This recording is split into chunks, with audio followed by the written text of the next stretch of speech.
I was driving down the familiar stretch of my street when I saw it. Construction trucks lined up in front of a towering structure, the unmistakable outline of a school. The scene felt surreal, like it didn't belong in my world. I slammed on the brakes, my tires screeching against the pavement. My mind couldn't process what my eyes were seeing. A school, built, right there, on my land. I stepped out of the car, heart pounding in my chest, and I stared at the massive building rising in the distance. There was no mistake. This wasn't some public project that had been planned for months. It wasn't even a small renovation. No, they had bulldozed my land, cleared it, and built something that didn't belong. I knew I had to act. But first, I had to understand how this had happened. How could the HOA, people I had trusted, do this to me? As I walked towards the site, a wave of anger washed over me. I had been living here for years, and I never imagined something like this could happen. I'd always known my land was valuable, but I never realized how much power I had. This wasn't just a piece of property. It was the heart of an entire district. I owned it all, every inch. And now, it seemed that the HOA had made a dangerous mistake by thinking they could build on it without asking. The sound of the construction workers faded as my thoughts raced. I had every right to be angry. I had every right to take back what was mine. But I knew this was going to be bigger than just reclaiming my land. This was about showing them who they were messing with. The next morning, I woke up to a loud knock on my door. I wasn't expecting anyone, so I opened it cautiously. There it was, an official notice from the HOA.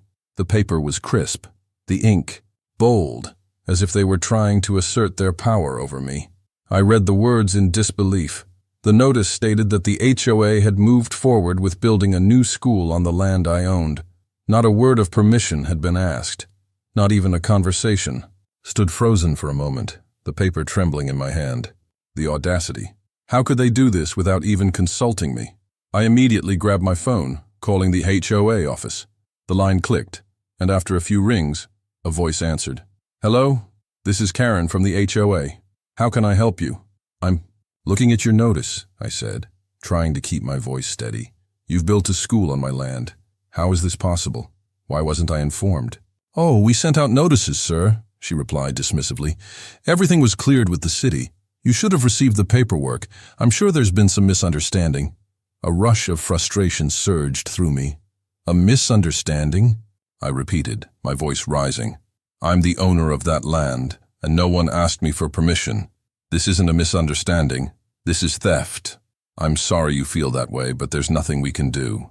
The project's already underway," Karen said, her tone cold and final. The line clicked as she hung up. I stared at the phone, my mind racing. They were brushing me off like it was nothing. But something didn't sit right. They couldn't just bulldoze my land without consequences. The more I thought about it, the clearer it became. This wasn't just about land. I owned more than that. I owned the entire district. This wasn't going to end with just a few legal threats. This was the beginning of something much bigger, something I wasn't going to back. Down from days passed, and the construction on my land didn't stop. Each morning, I woke up to the sound of drills and heavy machinery. It was a constant reminder that something was happening without my consent, without my say. The HOA had made it clear they weren't going to stop the project just because I had an issue with it. They acted like I didn't exist, like my ownership didn't matter. But I wasn't about to back down. I couldn't. Not when I knew I had the power to fight back. I spent hours researching property records, going over legal documents and deeds, my eyes scanning every detail. The more I dug, the more the weight of the situation started to settle in.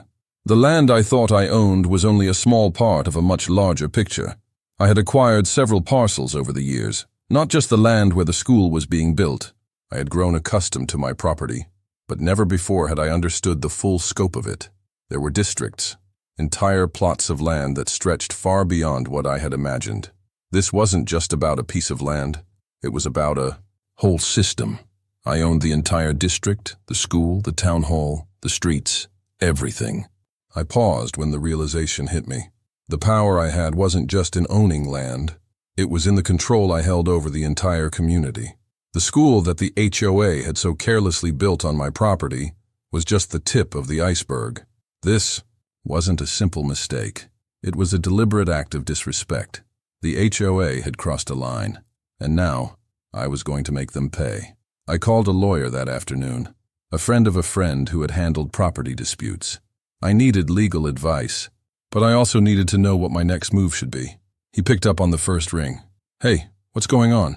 "I'm guessing this isn't a casual chat about real estate," he said with a laugh, but his tone shifted when I explained the situation.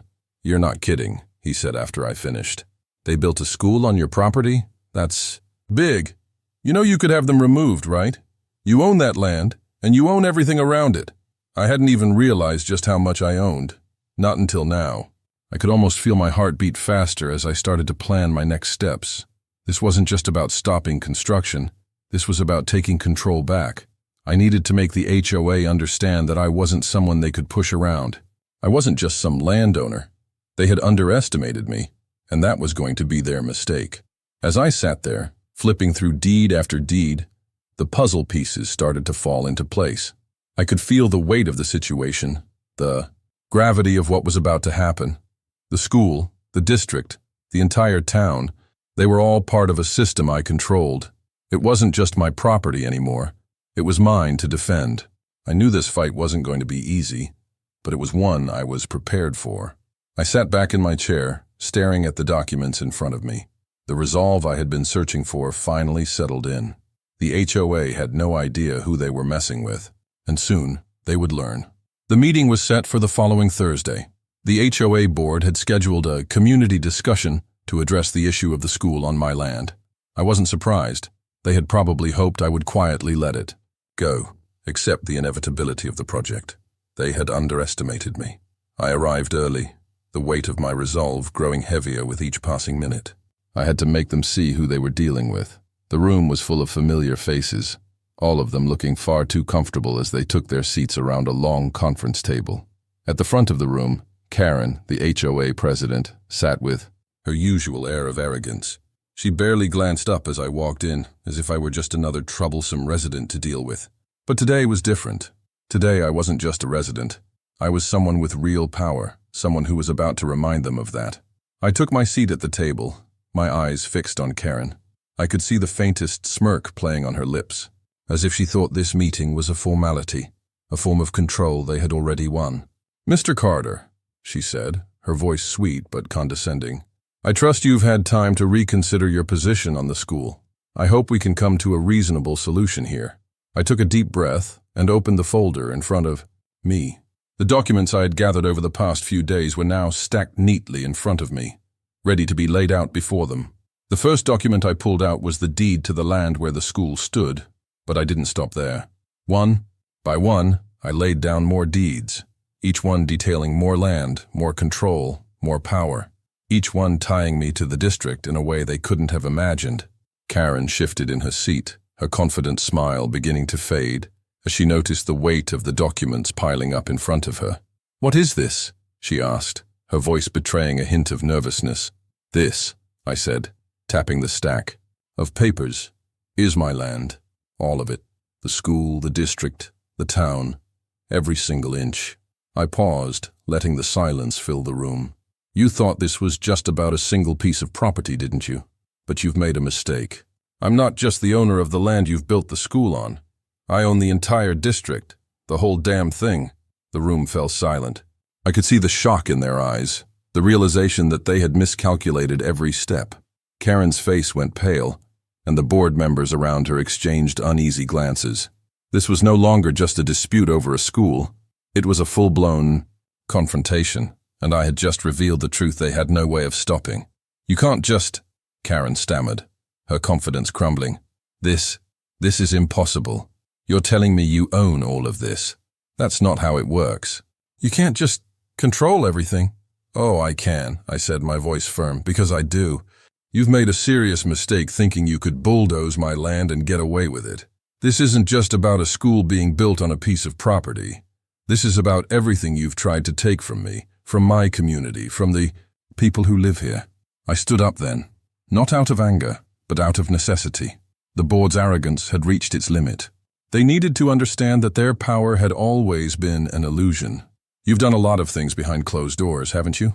Taking advantage of people, pushing your agendas without anyone questioning you. But this? I paused, looking each of them in the eye. This is where it ends. I'm not going to sit back and let you control everything. The district belongs to me, and if you want to continue building your school here, you're going to have to go through me. Karen's face twisted in frustration, and I could see the board members trying to collect themselves. But it was too late. The truth was out, and they couldn't erase it. They couldn't deny the fact that I had control of the entire district, not just a few plots of land. They had underestimated me, and that was their fatal mistake. What are you going to do about it? Karen spat, her voice shaking now. You think you can just walk in here and change everything? You can't stop us. I already have, I said quietly, my voice steady. The law's on my side.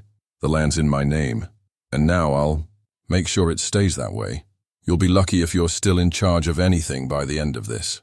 The room was tense. Every single person in that room now aware of the truth they had been blind to. This was no longer a simple dispute. It was a battle for control, for power, for the future of the entire district. And I wasn't backing down. The court case dragged on for weeks, the tension building with each passing day. The HOA tried to fight back with every tactic they knew, denial, delay, and even threats. But nothing could change the reality of the situation. The evidence was clear. They had built the school on my land without my consent, without even a conversation. It was a blatant violation, and they had no defense for it. Finally, the day came. The judge delivered the verdict, and it was everything I had hoped for. The school would be moved, and the HOA was ordered to pay for the costs associated with the relocation. The relief that washed over me was almost overwhelming. I had won, not just for myself, but for every person who had ever been pushed around by people in power. I had stood up, fought back, and secured justice. But the victory wasn't just about the school. It was about sending a message. The HOA had built their empire on manipulation, on control, and on pushing others down to get what they wanted. Now, it was time for them to face the consequences. The legal actions didn't end with the ruling. The public backlash was swift, and soon the HOA was under investigation for their shady dealings. Their reputation, once so untouchable, began to crumble. They could no longer hide behind their authority. As I stood there, watching the community come together to support the change, I felt a deep sense of pride. This had started as a simple dispute over property, but it had become something far greater. It had become a fight for fairness, for the right to have a voice, and for the right to take back what was mine. I thought back to those first days when I had no idea how this would play out. I had been angry, confused, and uncertain about what to do. But through it all, I had learned something invaluable. The power of standing your ground. The power of knowing your worth, your rights, and not being afraid to fight for them. The journey hadn't been easy, but it had been worth it. The school was being moved, the district was safe, and the people who had wronged me were finally facing the consequences of their actions. As I walked through the neighborhood, watching the community slowly return to normal, I couldn't help but smile. It was over. Justice had been served, and for the first time in a long time, I felt like I had made a real difference. As I watched, the school being carefully dismantled and moved off my land, a quiet sense of fulfillment washed over me. The dust from the construction site settled, and for the first time in months, the neighborhood seemed to breathe again.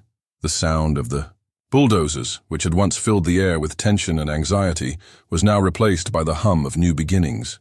The community, once divided and uncertain, stood united in the knowledge that justice had been done. The victory wasn't just mine. It was for everyone who had felt the weight of unchecked power, for every person who had been silenced, ignored, or overlooked. The HOA had tried to break me, but instead, they had unknowingly sparked a movement, a reminder to everyone that no one is too small to stand up for what is right. My fight was never just about land. It was about something far bigger, the right to be heard, to have a voice, and to claim what was rightfully mine. Walking through the neighborhood that evening, the sunset casting long shadows over the homes, I realized how much this had changed me. The battle had been exhausting, and there were moments when I had questioned myself. But now I knew. I had found a strength I didn't know I had. I had stood up not only for myself, but for the entire district. And in doing so, I had become part of something bigger than I could have ever imagined. The school was gone, the district was safe, and the community was stronger than ever. As the sun dipped below the horizon, I took a deep breath. The fight had been long, but it had been worth it. I had made sure that this district would work for the people, and I would make sure of it.